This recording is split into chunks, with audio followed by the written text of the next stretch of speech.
हाथी नहीं गणेश है, ब्रह्मा विष्णु महेश है। कोई राम राज्य लाएगा, कोई श्याम राज्य लाएगा। गरीब आदमी सबके शासन में मरेगा। लेकिन बाबा की गवर्नमेंट से दो लोग बहुत परेशान हैं। ये राजनीति विज्ञान का एक बहुत बड़ा सिद्धांत है, लेकिन व्हाट्सएप यूनिवर्सिटी ये नहीं बताएगी। फिर ब्राह्मण को पकड़ा दिया, सब हिला रहे ऐसे ऐसे। जिसका जितना हो आंचल यहाँ पर उसको सौगात उतनी मिलेगी।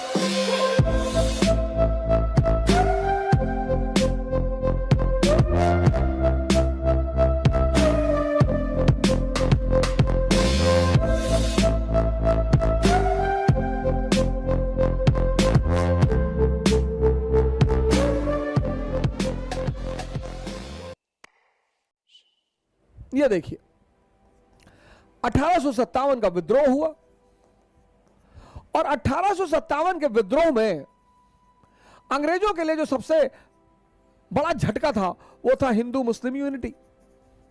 जिसका भी शोषण करना है, चाहे परिवार में, चाहे समाज में, चाहे राष्ट्र में, चाहे मुल्क में, जिसका भी शोषण करना है उसको एक मत होने दो। यह राजनीति विज्ञान का एक बहुत बड़ा सिद्धांत है। यह राजनीति विज्ञान का एक बहुत बड़ा सिद्धांत है, डिवाइड एंड रूल।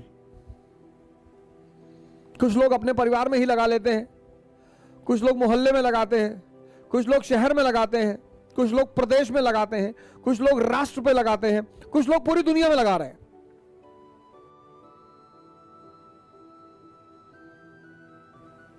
वाला गाना है ना, जिसका जितना हो आंचल यहां पर उसको सौगात उतनी मिलेगी।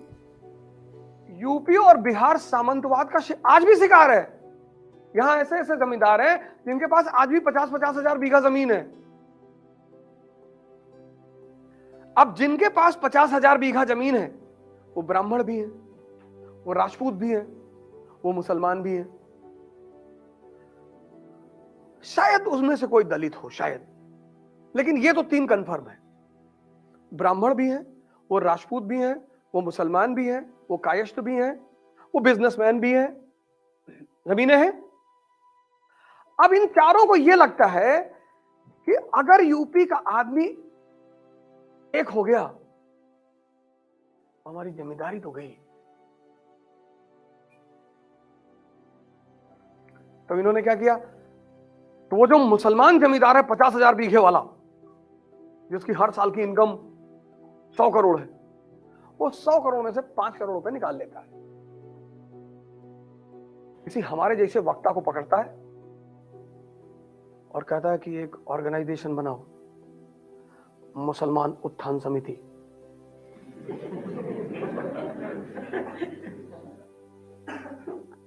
बोले जी, और बोले मुसलमानों को बताओ कि ये मंदिर बन रहा है हमारे खिलाफ है।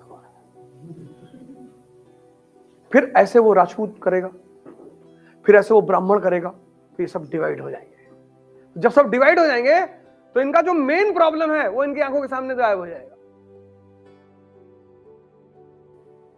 नहीं समझे बात को? ब्राह्मण महासभा, क्षत्रिय महासभा, कायस्थ महासभा, अभी चल रहा नहीं यूपी का इलेक्शन। हाँ, अभी देखो सारे जातिवादी संगठन एक्टिव हैं इस वक्त। सब घर घर जाके दरवाजा ना, पंडित पंडित ब्राह्मण का अस्तित्व सिर्फ बहन जी बचा सकती है। कैसे? वो कैसे बचाएंगी? अरे हाथी को देखो, हाथी नहीं गणेश है, ब्रह्मा विष्णु महेश है।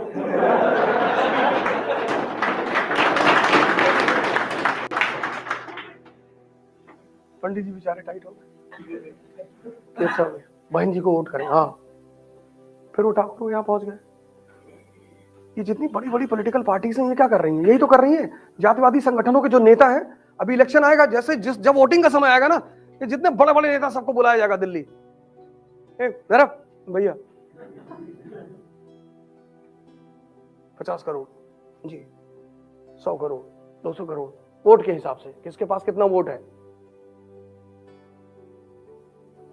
बोले वोट जहां पड़ना है वहीं पड़ना है जी सरकार।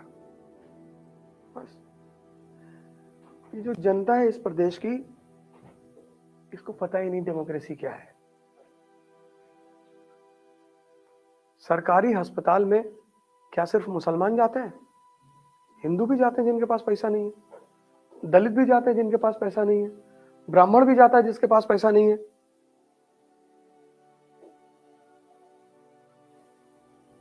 कि नहीं? तो अगर सरकार मजबूत हो और काम करने वाली हो, और सरकार में राम मनोहर लोहिया जैसे नेता हो, शास्त्री जैसे नेता हो, अंबेडकर जैसे नेता हो, भाई साहब 5 साल में यूपी का सारी प्रॉब्लम खत्म हो जाए। राम मनोहर लोहिया की जब डेथ हुई ना, तो उनकी जेब में सिर्फ 10 रुपए थे, और उनको इलेक्ट्रिक जो होता है ना, बिजली वाला लाश जलाने वाला, उसमें जलाया गया था। 13 रुपया 80 पैसा खर्चा हुआ था। राम मनोहर लोहिया।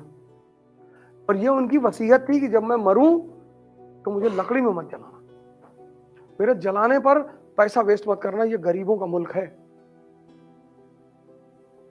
और दूसरी तरफ जब भारत के एक दूसरे नेता मरे, मैं नाम नहीं लूंगा क्योंकि राजनीतिक मंच नहीं है, तो उनकी अंतिम संस्कार पे 4.5 करोड़ रुपया खर्चा हुआ था। सिर्फ चंदन की लकड़ियां मंगाई गई थी। ऐसे बहुत सारे नेता, कोई एक नेता वही नहीं थे, बहुत सारे बड़े बड़े नेता हैं जो मरे हैं। तो अब बाबा की गवर्नमेंट से ऐसा थोड़े कि इससे पहले जो गवर्नमेंट थी उसमें सब राम राज्य चल रहा था, तब भी सब परेशान थे। लेकिन बाबा की गवर्नमेंट से 2 लोग बहुत परेशान हैं, एक ब्राह्मण ठेकेदार, एक मुसलमान ठेकेदार। इनको ठेका ही नहीं मिल रहा है। पूर्वांचल एक्सप्रेसवे का काम 2000 करोड़ का, इनको मिट्टी डालने का ठेका नहीं मिला। तो अगर समाजवादी की सरकार आ जाए तो मुसलमान ठेकेदारों को काम मिल जाएगा, और छोटे मोटे यादव ठेकेदार कमा लेंगे 50-50 लाख रुपए एक साल में। आम जनता तब भी भिखमंगी रहेगी। और अगर बसपा की सरकार आ जाएगी तब ब्राह्मण ठेकेदार सतीश चंद्र मिश्रा, हाँ वो बलिया वाला जो 400 किलोमीटर का, हाँ तुम्हारा है 1500 करोड़, हाँ फंड में पैसा दे देना। जी जी भैया। ये जो तुम यूपी में लड़ाई देख रहे हो ना, ये ठेकेदारों की लड़ाई है, जाति की लड़ाई नहीं है। क्योंकि अगर भाजपा शासन में आएगी तो राजपूत ठेकेदार ऐश करेंगे, अगर समाजवादी शासन में आएगी तो यादव और मुसलमान ठेकेदार ऐश करेंगे, अगर बसपा सत्ता में आएगी तो ब्राह्मण ठेकेदार ऐश करेंगे। गरीब आदमी सबके शासन में मरेगा। तो फिर गरीब आदमी को सही, उसकी स्थिति सही हो जाए, उसके लिए राम मनोहर लोहिया जैसा नेता चाहिए, अंबेडकर जैसा नेता चाहिए, जिसको अपने लिए नहीं जीना है, समाज के लिए जीना है। लेकिन हिंदुस्तान के युवा को पता नहीं, वो व्हाट्सएप यूनिवर्सिटी का पढ़ा हुआ है, व्हाट्सएप यूनिवर्सिटी का। किसी मुसलमान शासक ने ब्राह्मणों पर जिजिया नहीं लगाया, एक को छोड़कर। और ब्राह्मण सबसे ज्यादा औरंगजेब को गाली देते हैं। सिर्फ एक मुसलमान शासक था जिसने ब्राह्मणों पर जजिया लगाया था, फिरोज शाह तुगलक। वो भी अपने मंत्री के कहने पे। उसका मंत्री ब्राह्मण था, वो कन्वर्ट हो गया, तो जब वो गांव गया सब चिढ़ाने लगे, ये मुल्ला हो गए।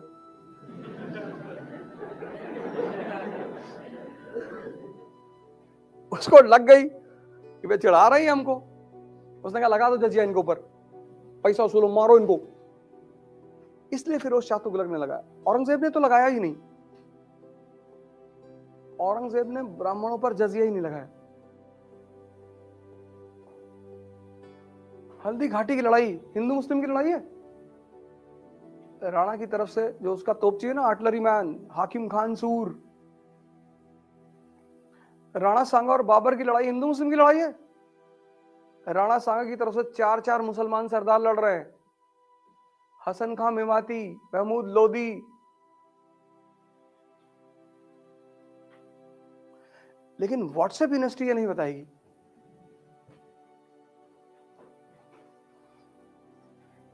मैंने कहा ना, 10th के बाद लोगों ने हिस्ट्री पढ़ी नहीं। 95% इस कंट्री का लड़का उसमें चला गया, साइंस में। उसको नौकरी करनी थी तुरंत, मेडिकल की तैयारी करनी थी, डॉक्टर बनना था और इंजीनियर। कोई राम राज्य लाएगा, कोई श्याम राज्य लाएगा। अभी अखिलेश जी ने कहा कि मेरे सपने में कृष्ण आ रहे हैं। आप जब भी बोलेंगे ना, जब भी, मैंने कहा ना, किसी भी देश को बर्बाद करना हो ना, if you want to destroy a country, उसके यूथ को बर्बाद कर दो, उसको पकड़ा दो झुंझुना, रैटल, कि तुम हिंदू हो जी, हिलाओ। फिर एक को पकड़ा दिया, गिले मुसलमान जी, तू दोनों हाथ से हिला।